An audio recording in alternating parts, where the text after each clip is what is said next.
It's another morning here in the village of Panasonic, and today I'm packing up and I'm heading up the highway about 94 kilometers, so it's an easy day. It's going to be a very enjoyable ride to the town of Sirui. As I said, it's about 100 kilometers to the north. It goes through some beautiful hilly terrain to get there, so I'm looking forward to that. But before I go, I thought I would do a room tour of my bungalow. And the question I'm trying to answer, you can answer it for yourself, is whether this bungalow is worth 400 baht per night or not. It's kind of an interesting question. You can come at hotel rooms and bungalows from many different directions, of course. For example, if you came to Thailand from Germany or Japan or Australia or the United States, and you came here for a 2 or 3 week holiday to go around the Mae Hong Son Loop by motorcycle, then of course this bungalow is worth 400 baht per night. That's just a little bit over $12 US. And obviously in all those countries I listed, you're not going to find anything like this in a setting like this for $12 in your home country. So if you flew in here from overseas for a holiday, this is really a bargain. I mean, I've got my own private bungalow with a private bathroom, and sitting here out on the front porch on the veranda, here's my view. So there's the view. You can't get anything more idyllic than that. The village of Panasonic is right there, and there's a beautiful river there with incredible views across the river into the mountainous landscape of Myanmar. You really can't get anything nicer than this. Plus, there are no other choices. If you want to stay in a place like this, this is where you have to stay. There's no other accommodation for 50 miles to the south and 100, kilometers to the north. There's no real competition here. So they've sort of cornered the market in terms of staying in this idyllic setting. But you can also compare it to accommodation here in Thailand as well. So for example, my room in Mae Sot that I just left was 350 baht per night. And for 350 baht, you would generally get what I got at that room in Mae Sot. You get air conditioning, hot water in the bathroom, nice bed and bed frame, mattress, nice bedding, television. There was a fridge in the room, a kettle, really good, reliable, and fast Wi-Fi, very high levels of security. It was just a great place with, everything you might expect in a kind of a modern hotel room for 350 baht. So if you're in Thailand, that's kind of what you're comparing it to. And this bungalow is more expensive at 400 baht per night, but it has almost none of those things. So there's no air conditioning, it's fan only. The internet is here. It actually has Wi-Fi, which surprised me, but it's a bit spotty, it's a bit slow, it's not entirely reliable. Has, just a fan in the room, and there is essentially no furniture at all. So, so you start to factor in all of these room features, and you start to wonder, it's a little bit overpriced. But rather than talk about it, let me show you the inside of the room. A really good thing about it is that it has this veranda at the front, but I'll have more to say about this veranda in a minute. And when you show up, they have a nice display here of a kettle, and you get a couple of little cakes. You get some instant coffee and 2 bottles of water, things like that. And here's the inside of the bungalow. So there's no furniture at all inside. There's just these very thin mats. They're like children's sort of mats, It's almost like no mattress at all there. So you're kind of sleeping on the wooden floor for the most part, and you get a sheet to cover the mattress, and then a couple of quilts for warmth. And then the walls are made of wooden slats, and then there's kind of a metal ceiling up there, a light, very dim light, I have to say. It's not very bright at all, so the room is really kind of dark once you close the door. And you get a mosquito net, which is nice, and a fan in the corner over here, electrical outlet up here, which I'll talk about in a minute. And looking in the other direction, there's the door and a small window. And this is the bathroom, very basic. And it just has a cold water shower, so there's no hot water heater or anything like that. And a bit of a smashed roof over there. So that's the bungalow from the point of view of the big things. No air conditioning, no hot water, no bed, no really, no mattress, no furniture. You really get very little. It's essentially shelter, And in terms of the big things, it doesn't come together that well because of the thin walls and the metal roof. During the day, when the sun comes down, it's brutally hot inside there. It's like an oven. It gets so hot. And with no air conditioning, you're sweltering in there. Even the fan doesn't help very much because it's so hot. And you can't really open the doors or the windows because there are no screens anywhere. And you're out here in the countryside, so if you happen to open the door or the window, mosquitoes and flies, insects just come flooding in. So you're stuck in a very hot room during the day. And then because of the thin walls at night, it gets very, very cold.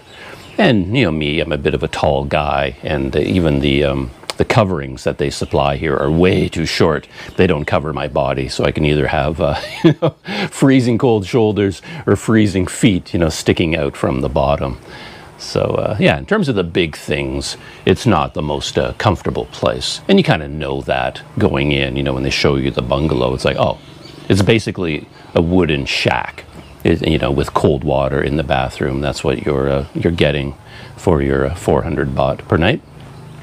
But the other way to look at a hotel room or a bungalow like this, and it's usually the way I look at these places, is from the small details point of view, because there are so many things in a hotel that the management can do. Small things that cost either nothing or next to nothing and can make a big difference for the comfort of the guests.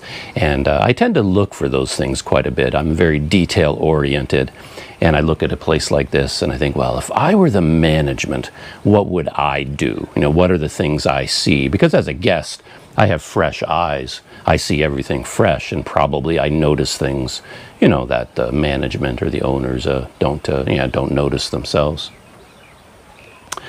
So yeah, let's start my little tour from that point of view.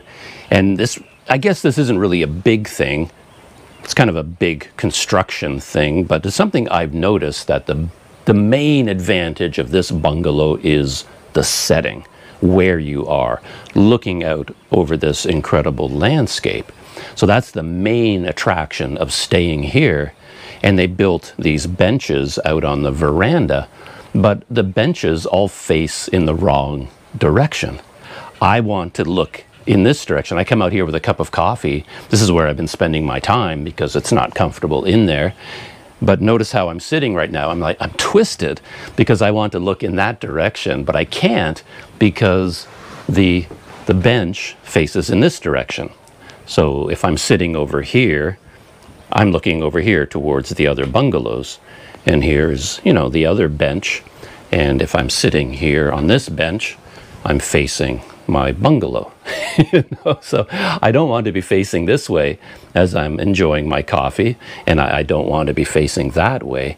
I want to be facing this way. That's what I want to be looking at. And to do that, if I sit on one of these benches, I have to twist and turn my whole body uncomfortably to face that way.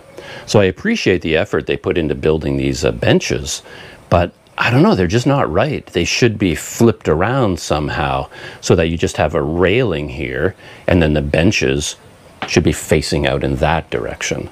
That's definitely what I would have done if I were building this place. Another small thing for me, and yet a big detail, is always electricity. So you have a kettle out here with a power bar, which is okay, but then the electrical outlet out here is here on the other side of the door. And I noticed that when you plug in the kettle into that outlet, you can't put it here because there's no table of any kind.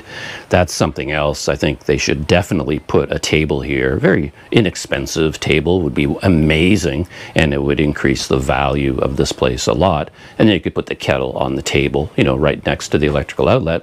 But the way it works now, you have to plug the power bar into here, and then the electrical cord swings by the door, and you either have to unplug it every time you go in or out, or you have to string it along the bottom as close as you can, and then you're constantly tripping over that cord and nearly pulling that kettle off. Anyway, it's just not a very convenient arrangement. And then when you come inside, the other electrical appliance is this fan, which you really need, or you're not going to survive in here. It's too hot. And there's the electrical outlet, but here's the cord for the fan. It doesn't reach. It's like 1 inch too short. You can't plug the fan in because the kettle, the cord isn't long enough. And then again, it doesn't take a genius to figure that out. As soon as I moved into the room, the first thing I did was try to plug in the fan. It was like, oh shoot, the cord doesn't reach the outlet. And again, you don't need to be a genius to figure that out. So that little detail is something that they overlooked. So what you end up doing is you take the power bar from outside that you use for the kettle, and you bring it inside, and then you can plug in the power bar and plug in the fan. But now you have no extension cord for the kettle outside.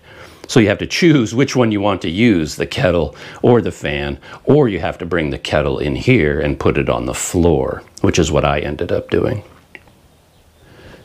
The solution is obvious: a very short extension cord to go from the fan to the outlet. Problem solved. And if you don't want to go to that expense, you just get one of those small plastic stools that you find by the millions in Thailand. They're everywhere. Every restaurant has, you know, dozens of these plastic stools. You can buy them for next to nothing everywhere. And you just put the fan on top of a little stool in the corner, raises it up by a foot, foot and a half, and then you can plug it in. But yeah, for whatever reason, they never bothered to do that. Door and window latches are a big thing for me. So as you see, this bathroom door, it looks like it used to have some kind of a latch. Looks like they had a variety of them. Lots of holes have been drilled in this door, and eventually they just gave up. So there's nothing. You can't close, you know, the door from the outside.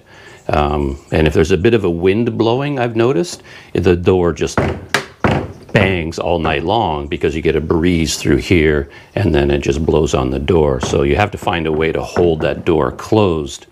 And when I showed up here, the previous guest had solved it with toilet paper. So what they do is they put toilet paper in here, close the door, and then they use toilet paper, you know, to hold it closed. You know, which is kind of silly, but you know, someone else had this idea and it works well. So that's what I've been doing as well. So I close the door and then I hold it closed, you know, with this wad of toilet paper, which you keep over here. And on the inside there is a latch, but as with almost all doors, it doesn't line up anymore. You know, it's just. So it would be very easy to fix it. You just take out these two screws, lower this by a little bit, and then it would slide over. But over the years, it just moved out of place and then nobody bothered to fix it. Another little detail would cost nothing to fix. The toilet doesn't work because it's got one of those plungers in there that doesn't fall back into place. So you have to move the lid, and every time you flush the toilet, you have to wait to see whether it works or not. And then if it doesn't seal, you have to reach in there and close the plug manually to make sure it's sealed. So that's why the lid is off there as well. The latches on the main door are equally problematic. There's no latch in the middle of any kind, and there's a latch at the very top and one at the very bottom. And this latch at the top doesn't really work. You can line it up with the hole up at the top, and you think you've locked your door, but then it just pops open because it doesn't, it's not lined up properly. So this top latch doesn't work. You can't use it.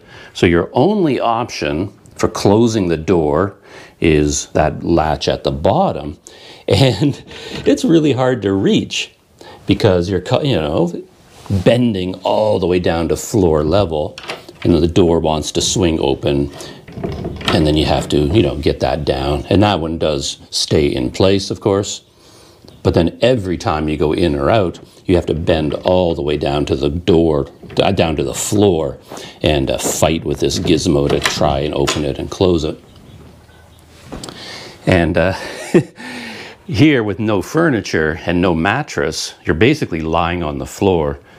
So it takes a lot of physical effort getting up and down all the time, and then all of your belongings end up spread out all over the floor. So you're bending over constantly. It's kind of exhausting to bend over that much all day and all night long. And then every time you want to go in or out, you're also bending over to fight with that latch. You know, it just gets really tiring after a while.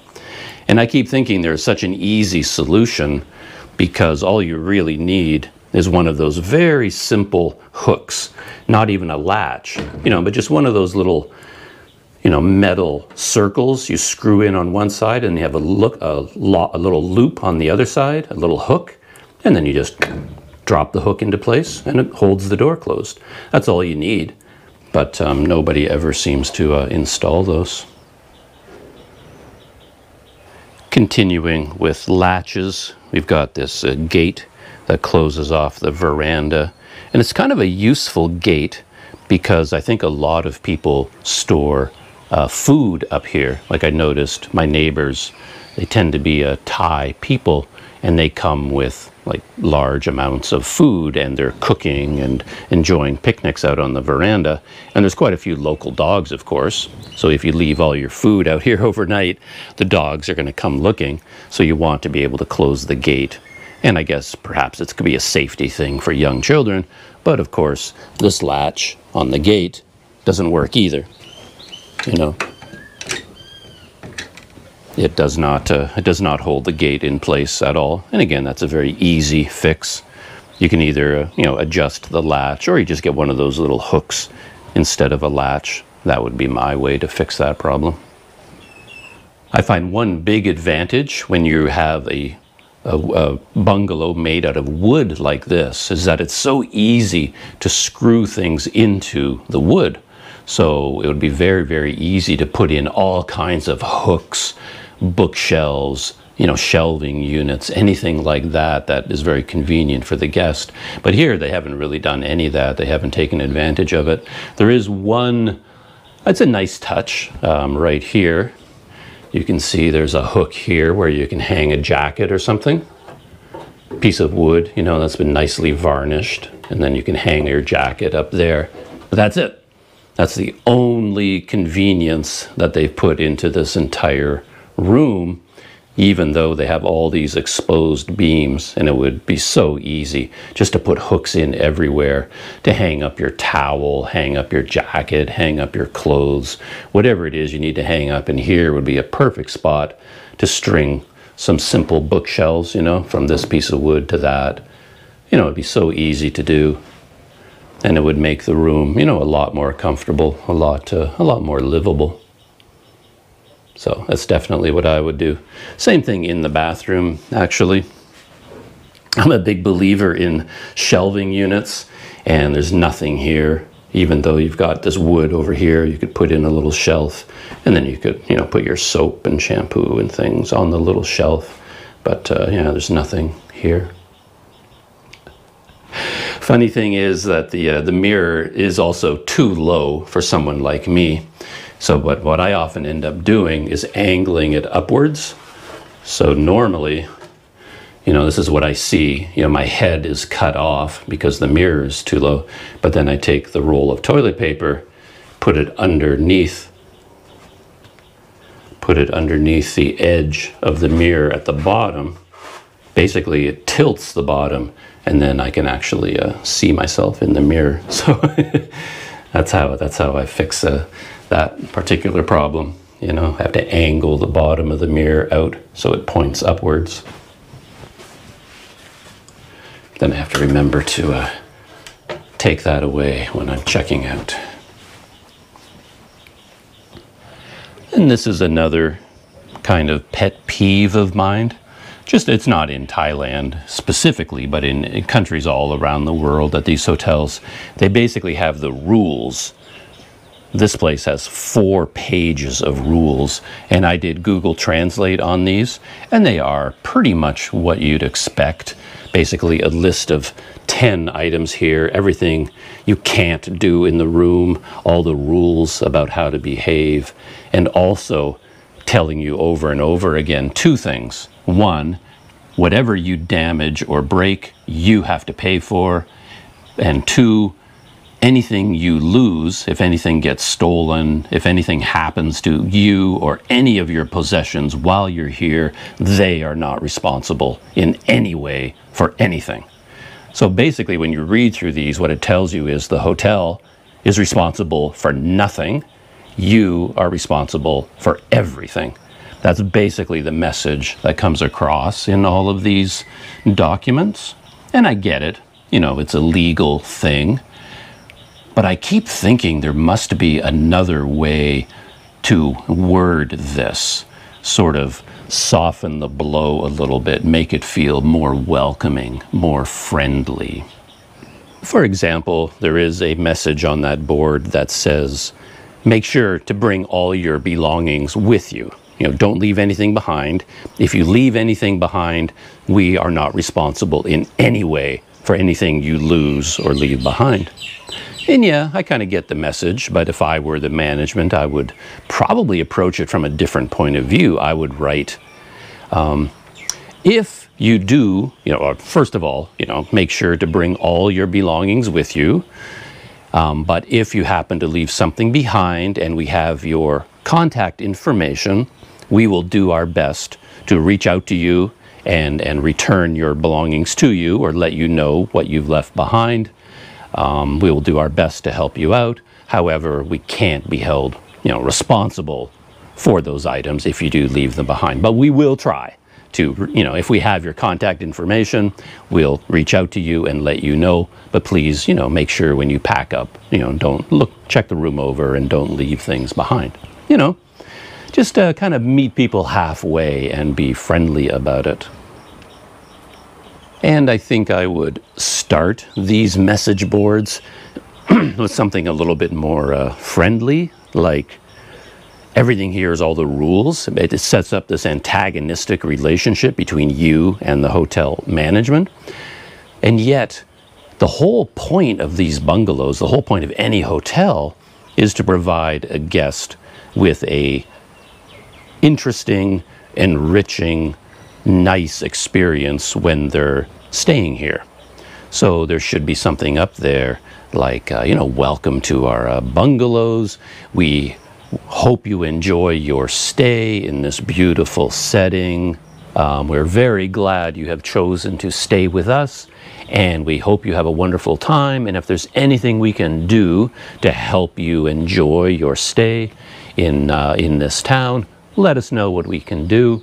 And then maybe list a few items, things they can go out and see.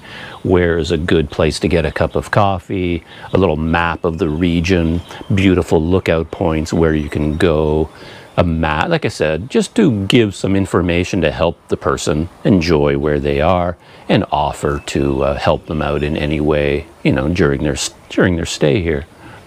It would just be a nice thing to see on the wall, mixed in with all the rules telling you all the things you can't do and all the money you're going to have to pay if you happen to damage something in the room.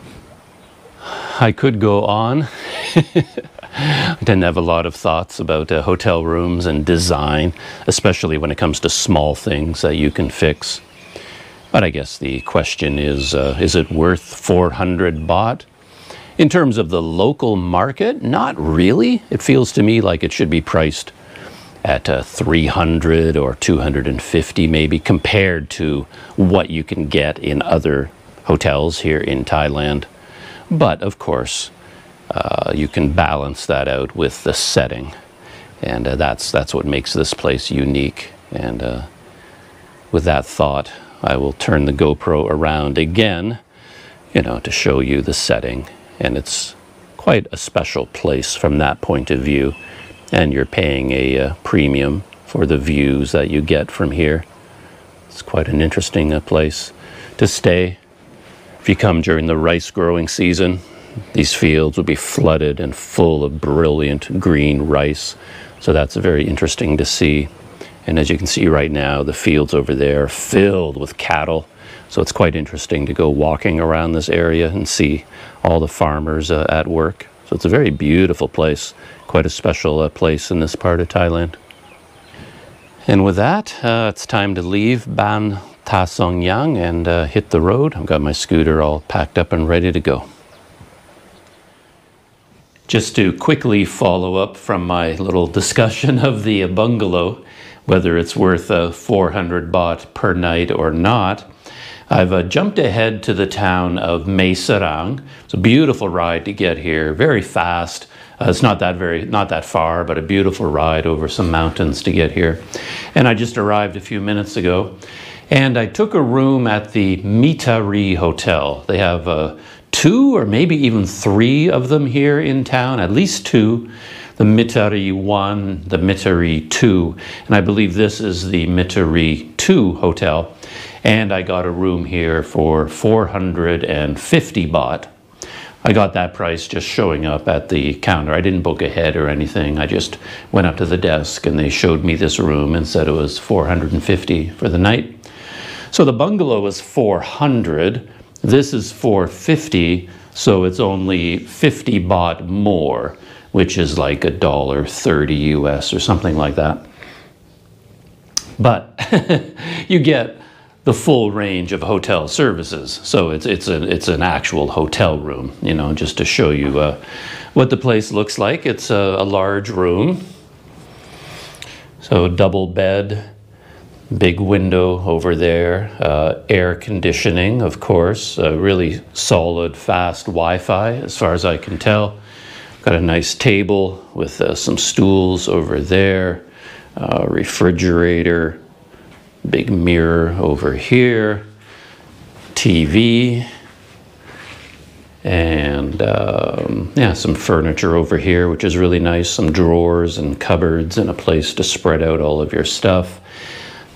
Some nice hooks on the wall here, so you can hang up your clothing and your jacket, whatever you need.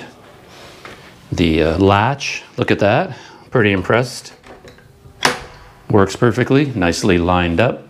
There's no kettle in this room, but they have a kettle in the lobby, you know, with the hot water, so I can go there to get coffee.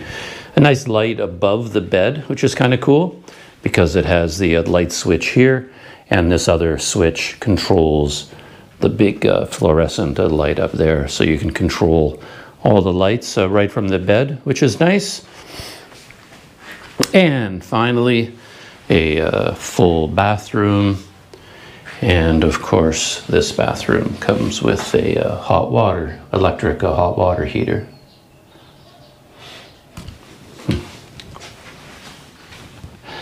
So for 50 baht more, you get air conditioning, hot water in the bathroom. You get a real bed with a real mattress, all the furniture, nice lights.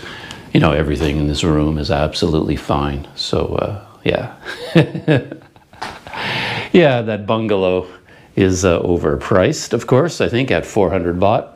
But, and this is the big but in the equation, the one thing you get in the bungalow was that view that I pointed out, the view of the countryside. You're out in the farmer's fields, a beautiful setting. And here, there is a nice big window, but the view in terms of my little story here is quite amusing, because look at that. That is my view out of this window. So that is a stark contrast, obviously. And that is why you pay extra for that bungalow in the countryside, is for the view. But for me right now, I don't care about the view, so we can just close that curtain and forget about what's going on out there. In here, I will just fire up the air conditioner, go get a cup of coffee, and settle into my room.